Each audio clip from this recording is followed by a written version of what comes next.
to A1R Psychic Radio here on Moonstruck TV with Amanda Hall, psychic all the way from the Gold Coast. I hope you've had an absolutely fantastic week wherever you are in this planet of ours. I know there's been lots of weather events going on and lots of people are still in very cold, dire straits, with lots of storms and things like that, winter storms still happening. Here in Australia, we've just come out of a heat wave, which is nice. It's got a little bit cooler temperatures today, which is wonderful. But wherever you are, the world is changing, the planet is changing, so is the weather, and we've just got to make the best of it. And, there's always something going on in the world that, we would like to change. And I suppose each and every one of us are responsible to try and bring about a little bit of change. If we can be the best that we can be in our own little way, in our own little community, then that's got to have a ripple effect that goes through the world that, if everybody starts to be positive and be nice and be kind, maybe we can just make a few little changes with the world where we can see a little bit more positivity and not so much negativity. You turn the news on and it's negative, negative, negative. You very rarely ever get a good feel good story or something that makes you smile. So let's try and make that for the next week, that we send a little bit of positivity out into the world. So this week, the Simply Tarot card of the week is the Wheel of Fortune. Now, the Wheel of Fortune is an elevation in money. Wouldn't that be nice, particularly as interest rates seem to be going up and down like zippers, overseas trip, or completion phases. Now, quite often when this card comes out, it doesn't necessarily mean you're going to win the lottery or the lotto. It just means that there could be a little bit more money coming into the coffers. Maybe there's a little bit of extra money coming in through work, or maybe you've made a few sales online, things like that. There's it's an elevation in money. For some people that are fortunate enough to be taking an overseas trip at this time, well, this is the card for you, that you're going on an overseas trip. But for most of us, it's usually about completion phases. It's saying that we've completed things, we've worked through issues, we've worked through situations, and finally we can bring them to a completion, and that we can sort of put them in the rear vision mirror and move forward. And I think that's really important because, we're only at the beginning of the year, and, even at the beginning of the year, we can complete things that maybe have taken a long time to get to this point. I always find this card very positive when it comes out, because to me, I think, wow, things are changing. Life is moving forward. I mightn't be taking an overseas trip, but everything that I've been working on is now starting to come to fruition. So look at the Wheel of Fortune, no matter where it falls in a reading, as being a positive influence, that, the wheels of fortune are turning in your favour, that, you're still progressing, you're still making changes in your life, you're still moving forward. And I think that's the important thing. Even if it's only tiny little minute steps moving forward, it's a blessing. So it's a good thing. So astrologically, we're in a very unusual phase, I suppose I'm going to describe it as, because in all the years that I've been in astrology, and that's been many, many moons now, I've never seen such a plethora of planets sitting in Aquarius. And it's really interesting because Aquarians are sort of going to really start to feel this energy. It's going to be sort of quite unnerving for them, because they like to be in control. That, it is a fixed sign, and they like to be the boss of their own kingdom, and everybody else is around them if they can. And they, they're always full of bravado and know everything, and, very easy to offer advice. Well, they're starting to feel a little bit uncomfortable. It's like their foundation underneath them's a little bit rocky. And, for some of them, they're really starting to question everything that's going on in their lives, everything that they've done to date. And is it time now to make some changes?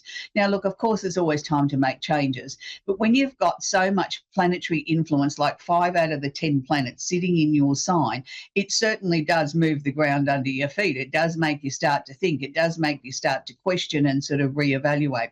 So what I'm going to be talking about with the next 5 planets is definitely they're all in Aquarius, but they're also going to be affecting the other air signs, which is Libra and Gemini, and the opposite sign of Aquarius is Leo, but it will wash over or filter over the remaining 8 signs. So it is for everybody, but it's predominantly for the air signs, and particularly Aquarius. So we've got Pluto, the planet of transformation. Pluto works very slow, deliberate, and definite. Pluto doesn't work fast. Pluto works very slow, slower than a snail, and it's something that you need to work with. So Pluto's the one that's leading the charge here. He's conjunct or holding hands with Mars, the planet of action. So it's almost like we've got two opposite forces. We've got one here hitting the go button and the other one putting the brakes on.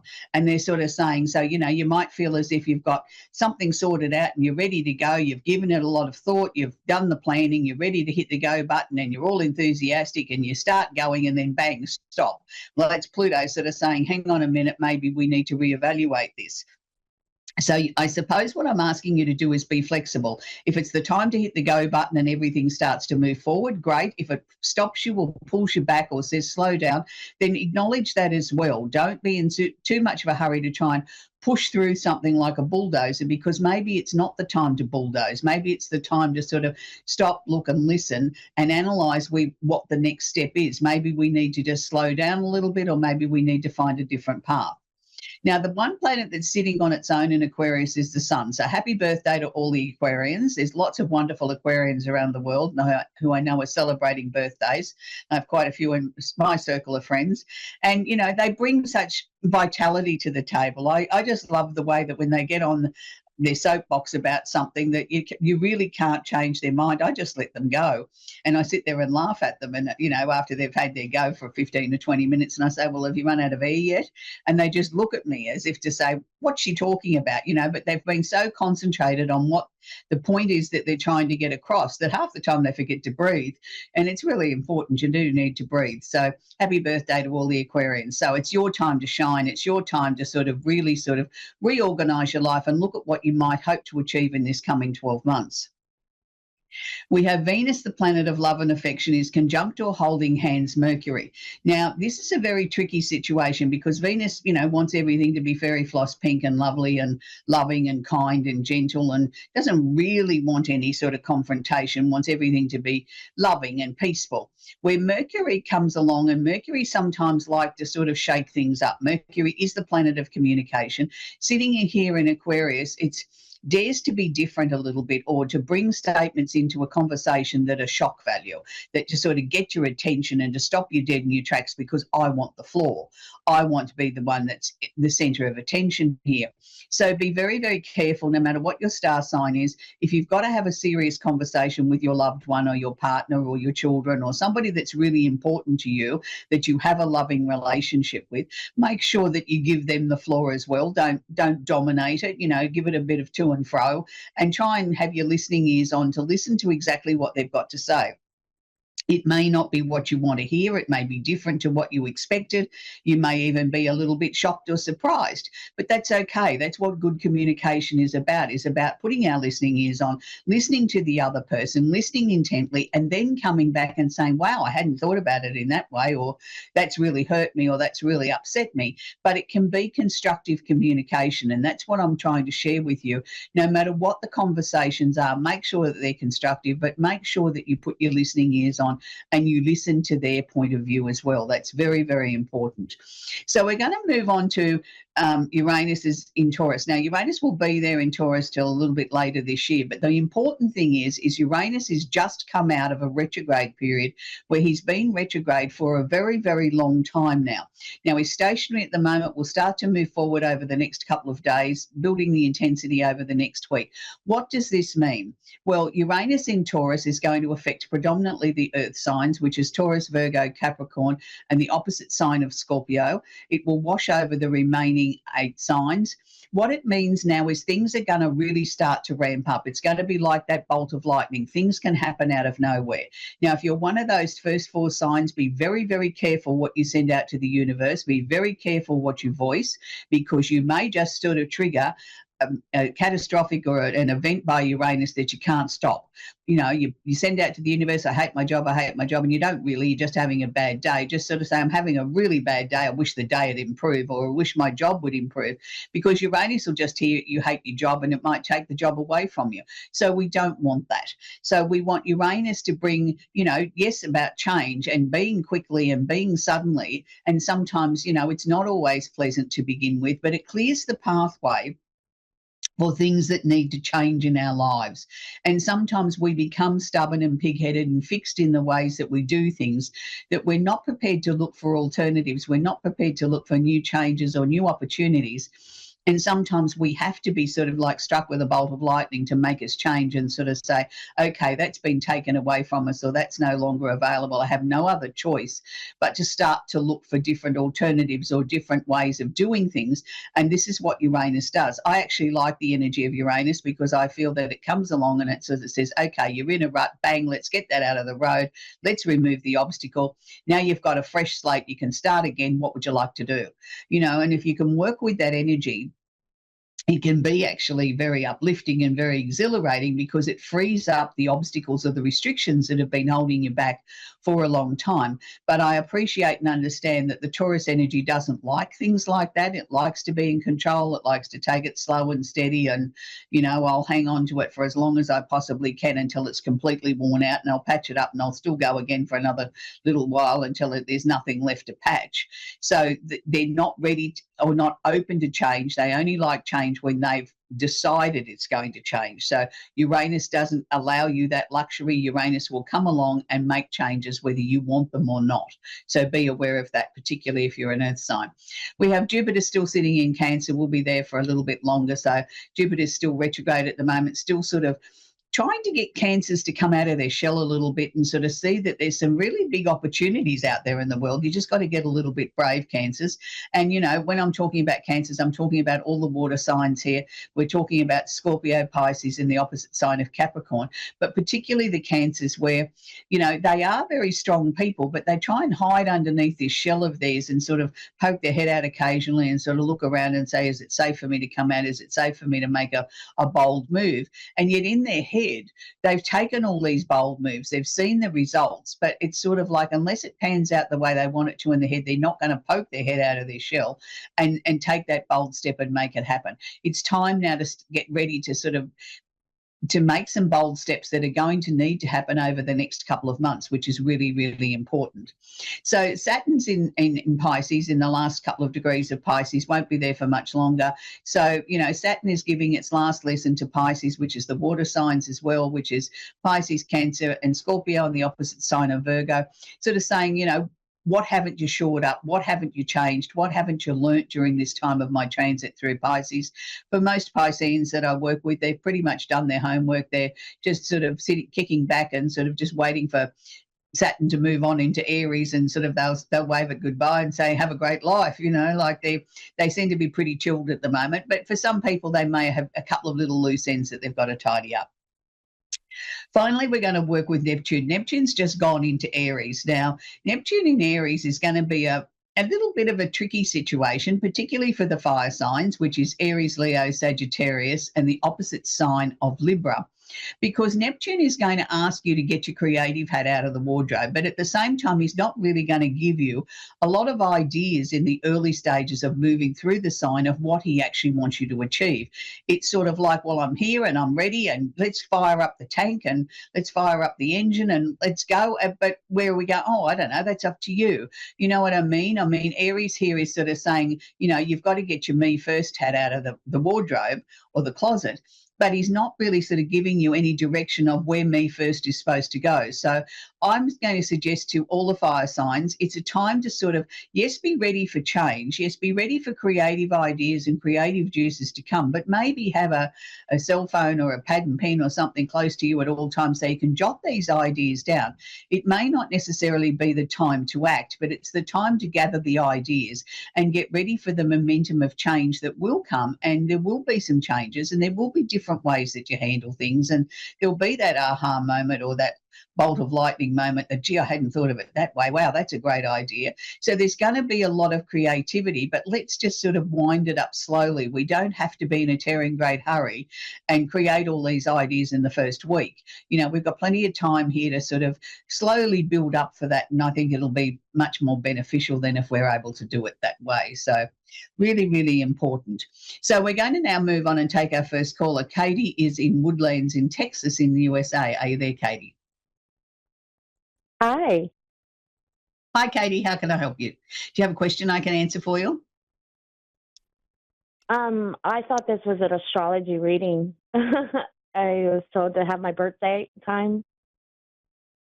Sweetie, to do that, I only have a few minutes to work with you. To do astrology that quickly, Okay. you've got to look at charts and things like that. So do you have a question? Is there some reason why you thought you wanted your astrology done? Or if you want to share with me what star sign you are, I can talk about generally what's happening on your star sign. But, to go into astrology, takes me a good 5 to 10 minutes to put the information into the chart. We don't have that luxury of time.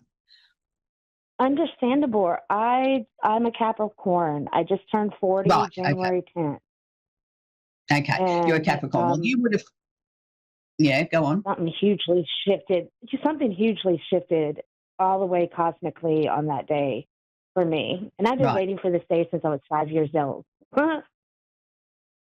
Yeah, well, that makes sense because Pluto, the planet of transformation, has just finished its very, very long trek in Capricorn. It's only just moved into Aquarius in the last few months. So it went retrograde or backwards back into Capricorn for a very short time, a matter of months, which is, a short time when you're talking about that Pluto was in Capricorn for many, many years. So, of course, you're going to feel that there's been a big shift. So hopefully what's happened, particularly in the last few months or the last 12 months, is that you're starting to feel stronger in yourself. You're starting to feel more decisive in your decision making, that you sort of feel empowered now. Is that how you're feeling? Yes, ma'am. And with 5 planets in Capricorn, I have a lot of that going on. Yeah, so what you would have found over the years with Pluto being in Capricorn, Pluto would have come along and sort of hit on one of those planets or sat on top of it, and that would have created something that you needed to change or adjust in your life. And then that energy would have moved off, and then we would have slowly started to draw in the energy of the next one. And then the next one, if you've got 5 planets there, you would have had them sort of going off like a pinball machine over those period of years. Like we got over one crisis or one change, and then we were on to the next one. So luckily now you're out of the woods because it's gone into I feel Aquarius that. and it's going to be there Yes. for a very long time, and it's good. But what you got to understand was Pluto's role was to completely transform you, was to slowly, deliberately and definitely say to you, Katie, this is what needs to change. This is what we need to look at. This is going to be the new Katie. This is how we're going to do things. And you probably went kicking and screaming for some of it and said, oh, I don't want to do that, or I don't like that to yourself. But all of a sudden you found you were doing it, and then it wasn't as bad as you thought. But these are the lessons of Pluto. Pluto is very slow.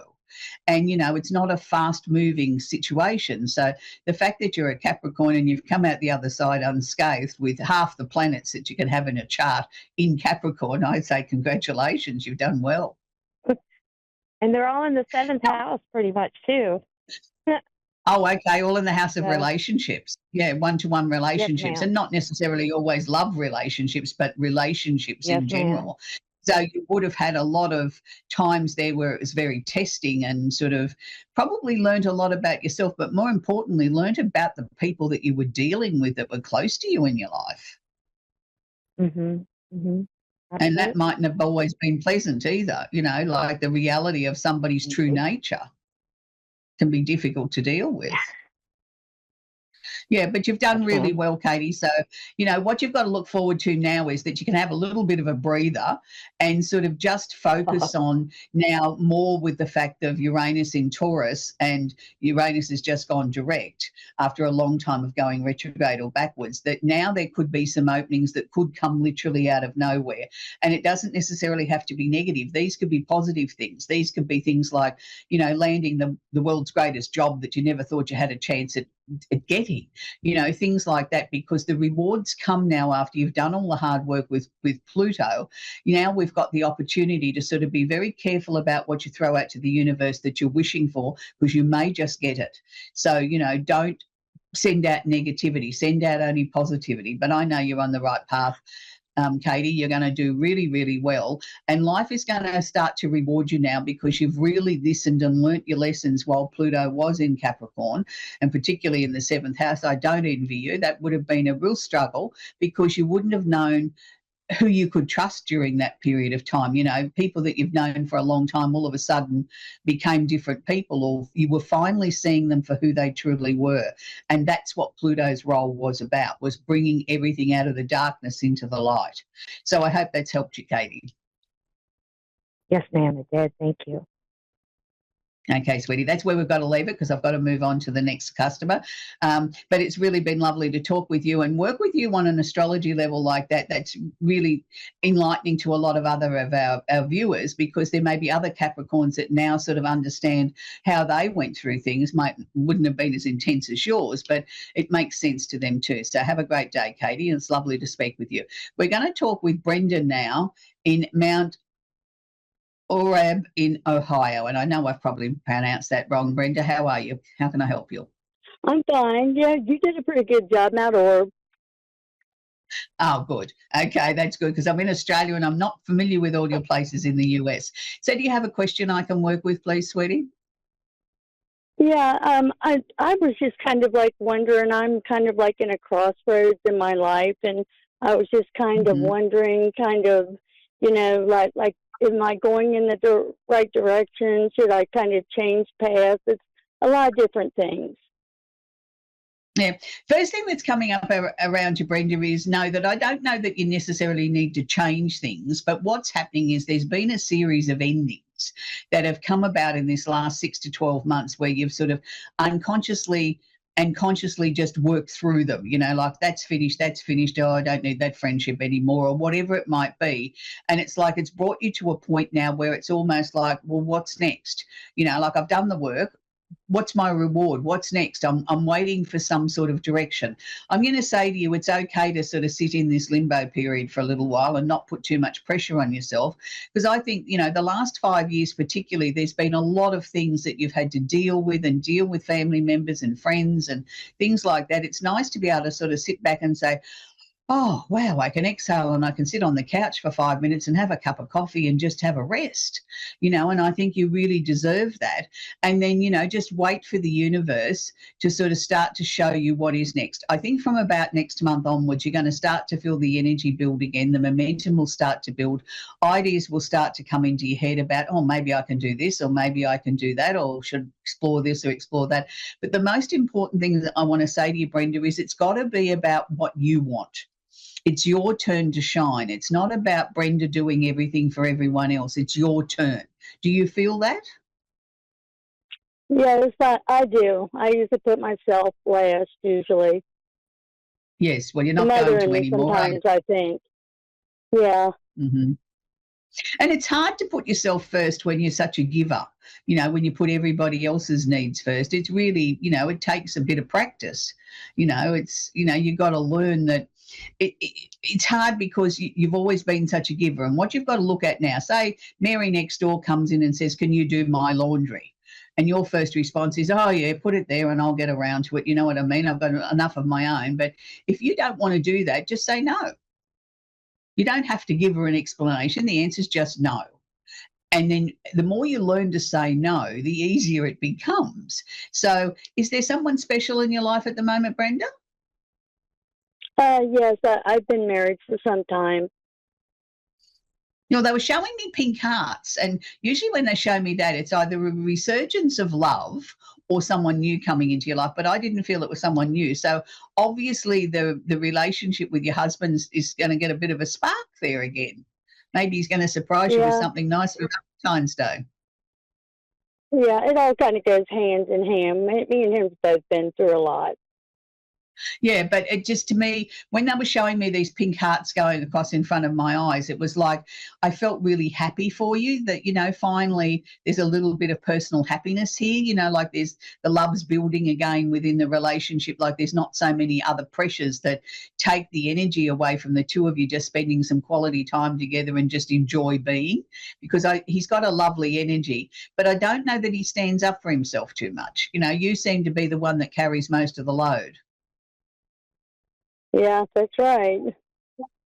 Yeah, and look, I can't say that's right, wrong, or indifferent. I mean, it's what works for you guys, and that's all that's important. But look, I know without a doubt that he loves you, and he wouldn't want to be anywhere else, and that's important this day and age, to have somebody that you can rely on. And life does intervene, and we don't always have the same, I suppose, rush of excitement as we do at the beginning. And I think that would be silly to think that that's how a marriage sustains itself anyway, because a marriage has got to grow. It's like a living organism. It grows and changes. and shifts over the years. But overall, I think things are improving. Was there some decision to be made this year about where you're living? Were the two of you thinking of maybe making some changes to where you're living, sort of Yes, remodeling? some retirement changes, yes. Yeah, because to me We're that kind sort of of getting comes up up. in age now. Yeah, but this is coming in the second half of the year. It's like I want to get everything how we want it. Mhm. So Yeah. whatever changes you make to the home, to me, I think they're a joint decision and you're both going to be sort of happy with it, but there's no rush. It's like, let's take our time and sort of work out what, not just what we need today, but what we might need in 5 years' time. Like you don't want to have disruption too much. You want everything to be comfortable for the two of you. I don't see a move of residence though, even though I feel that that'll be talked about, I think the ultimate decision will be to stay where you are and just make some changes. And that's good. So, health is one of those tricky areas, Brenda, that we're not technically supposed to talk about because it goes across different laws in different states. But what I can say to you is whatever the two of you are doing, keep doing it because you're on the right track.